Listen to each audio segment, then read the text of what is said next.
Hello and welcome to the IT Governance Podcast for Thursday the 7th of February 2019. And thanks to Paula for stepping in last week while I was away. Here are this week's stories. Metro Bank has confirmed that some of its customers have fallen foul of targeted attacks on its two-factor authentication system, which texts security codes to customers' mobile phones to verify transactions. According to Motherboard, attackers have been exploiting vulnerabilities in the SS7 protocol, which is used by telecom companies to route texts and calls, for some time.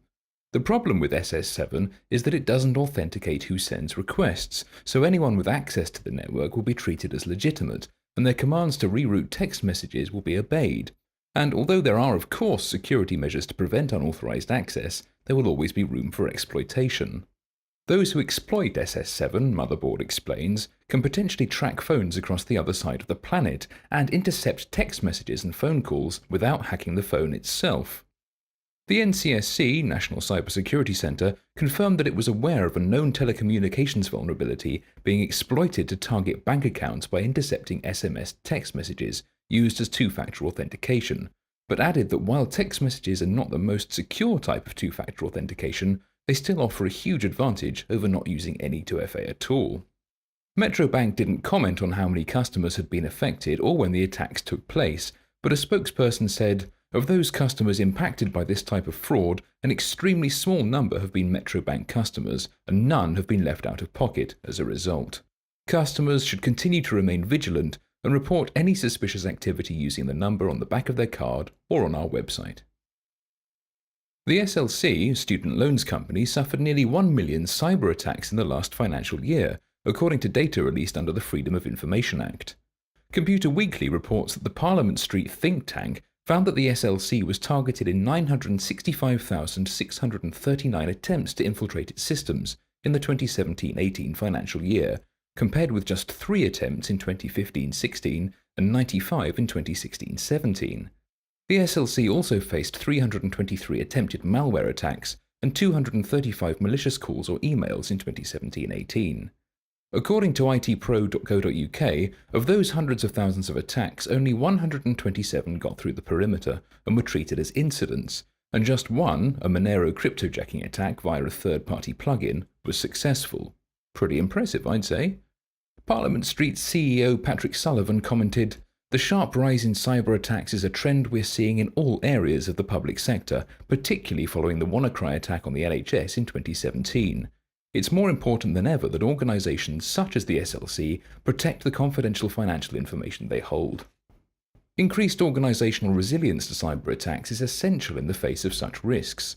As the SLC demonstrates, even if you successfully rebuff 99.9% of attacks, it's important to ensure you can contain and recover from successful incidents, rare though they may be. IT Governance's Cyber Resilience Framework describes 4 levels of cyber resilience maturity. If you want to assess your organisation against it, you can take a free self-assessment test on our website. Cyber resilience is particularly important when it comes to compliance with the GDPR, General Data Protection Regulation.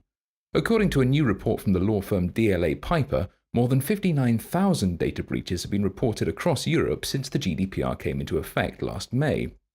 The DLA Piper GDPR Data Breach Survey found that the Netherlands, Germany and the United Kingdom came top of the table with the largest number of data breaches notified to supervisory authorities, with approximately 15,400, 12,600 and 10,600 breaches notified respectively. So far, 91 fines have been imposed under the GDPR, most of which, with the exception of Google's €50 million fine from France's CNIL, were relatively low in value.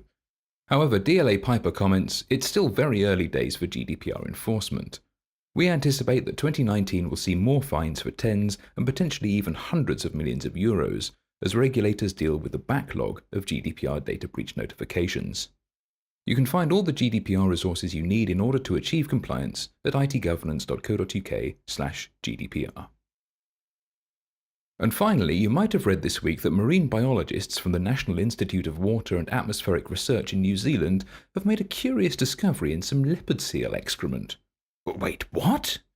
Well, volunteers collect samples of the seal's fecal matter and send it to the NIWA for analysis. As the Institute explains in a blog post, This can tell them what these Antarctic predators eat, a little bit about their health, and how long they may have been in New Zealand waters. In November 2017, a vet from Invercargill did exactly that, and the scientists put it in the freezer for later analysis. 3 weeks ago, it was defrosted and found to contain a USB stick. Having left it to dry for a couple of weeks, the scientists plugged it into a computer and were amazed to discover that it still worked and contained photos. If it belongs to you, you can have it back in return for another sample. It's obviously alarming that the poor creature should, like so many marine animals, have consumed plastic, but it seems to me that some information security advice might also be pertinent here.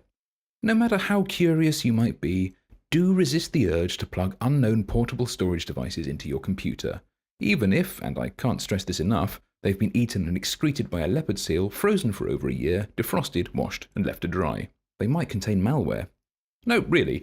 In 2016, Ellie Burstein, the head of Google's anti-abuse research team, and researchers from the University of Illinois left 297 USB flash drives on the university campus to test the anecdotal belief that users will plug them into their devices without thinking.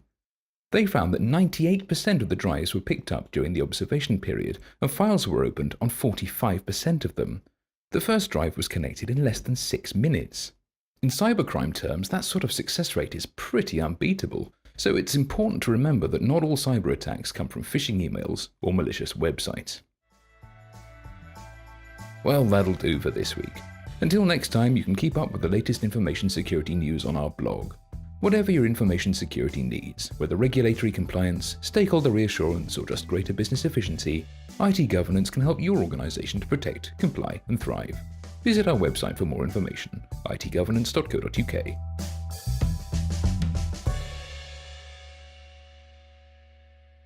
We're assuming anyone makes it to the end anyway. No one listens to these bits.